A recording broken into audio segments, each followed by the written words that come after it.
Kind-hearted English viewers, subscribe, like and share my revenge tales. Your small kindness fuels justice.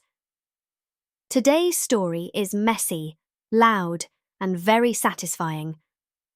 I caught an ex cheating, mailed the proof to the people who least expected it, and watched the fallout from the best seat in the house.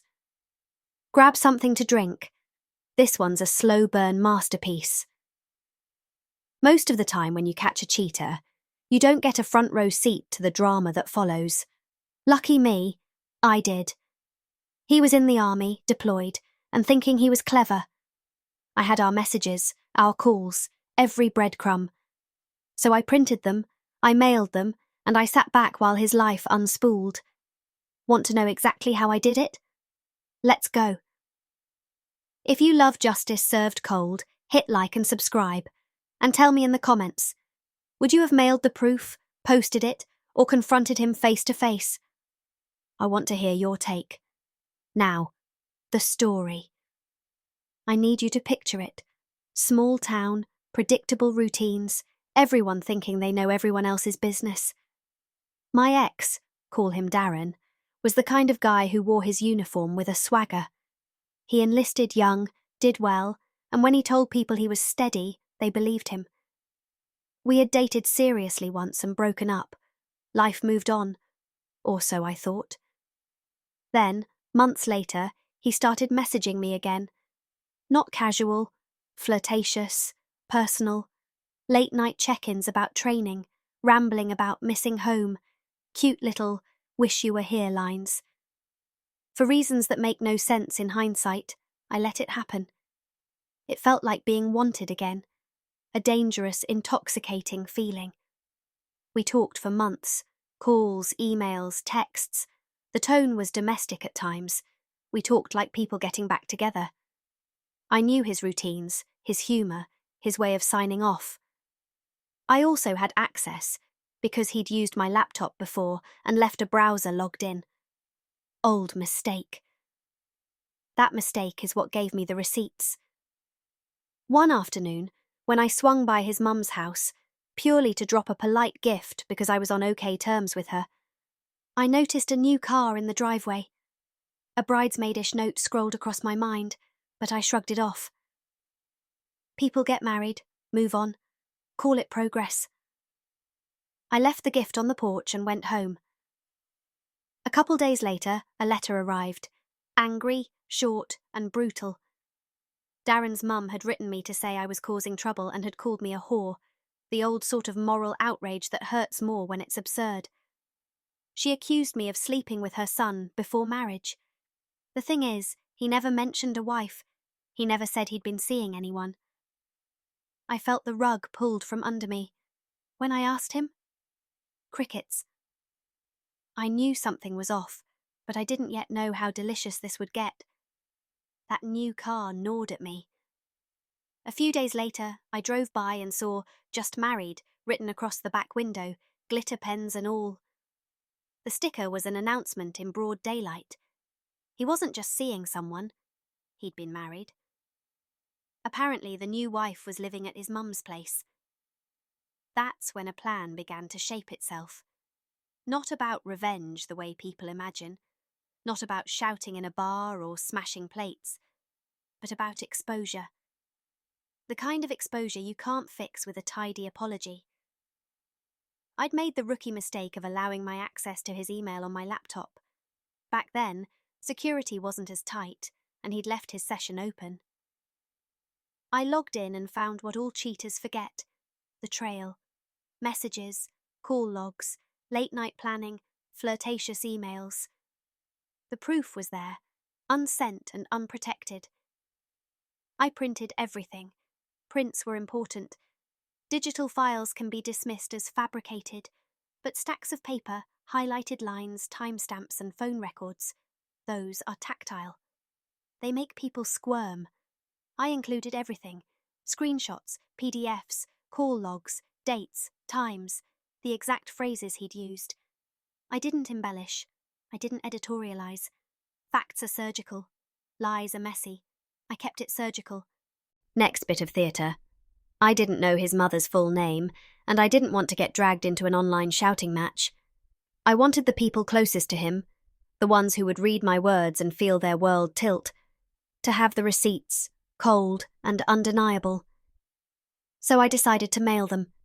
One envelope to his new wife, one to his mother, and a final tiny email to Darren himself. "You're dead to me." Short, clinical, perfect for the drama meter. And because I wanted them to open it, to make sure the new wife read the proof right away, I sent the letters requiring a signature. That way, I'd have confirmation they received them.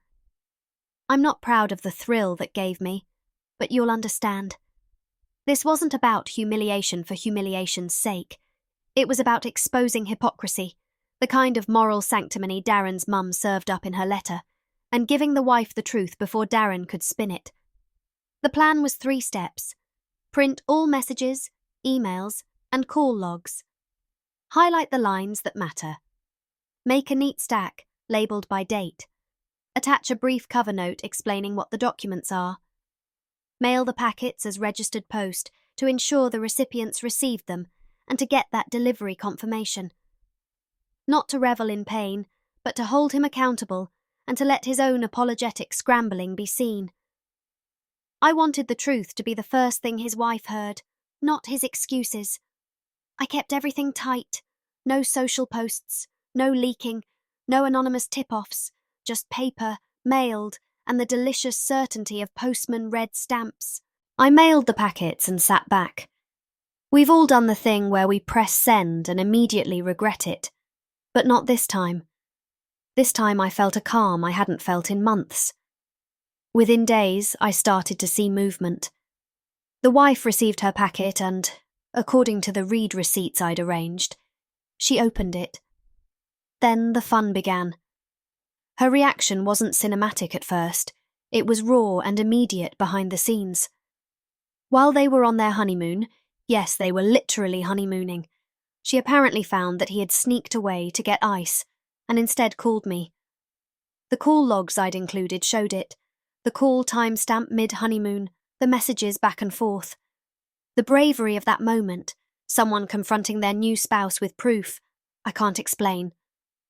But it was happening. Then the emails started. The wife tore into him. The mother arrived to the scene, furious in a letter to me. Her letter had been venomous, calling me names, but through the post I saw her other side. She was also angry with her son. The irony of her shotgun wedding past hit me like a drum. Public outrage meets private hypocrisy, and the drummer keeps the beat. Darren tried to scramble. He sent emails, then phone calls, then long apologies. But once the paper is read, once the facts are held in someone's hand, spinning becomes hard. My role then was passive. I watched. I monitored his account, not proud of that, but we're in the territory of human flaws now. And I watched him sit in his barracks, cigarette-less maybe, emails unsent and phone calls that couldn't fix what the post had done. It went on for months. He wrote, pleaded, tried to rewrite history in messages that only made him look smaller. The wife, the mother, the receipts. They were a chorus that drowned out his explanations. That's the thing about truth in print. It has a voice that doesn't beg. The most satisfying moment wasn't public spectacle. It was watching the order of someone's life reorient. It was the wife's messages, cold, decisive, telling him things that left no room for salvage. It was the mother who had once scolded me, now demanding answers from her son. It was the stack of documents in an envelope that landed like a verdict. If there's a satisfying image, it's this. While he was thousands of miles away in uniform, the glue holding his life together back home, the carefully curated version of him, dissolved with a few sheets of A4. The letters and records didn't scream. They simply replaced his denials with an unhelpful clarity. He had been doing this. He had been telling me things that didn't match his public life, and he couldn't talk his way out of the paper. I watched his tone change from arrogance to pleading. The man who had been steady, sure, and entitled suddenly sounded fragile and small in emails. That shift, from confident to penitent, was the whole point. Not cruelty, but consequence. Did they divorce? I don't know, and I don't need to. Life reshuffles itself after things like this. The new wife had the dignity of knowing the truth and acting. The mother had to face that her son was not who she thought he was. Darren got to sit with the consequence of his choices, away from the easy face of denial. For me, there were complicated feelings. Satisfaction, yes. Regret in places too. The thrill of exposure sits next to a more somber sense that relationships are messy and people hurt each other in ways that don't always have a tidy end.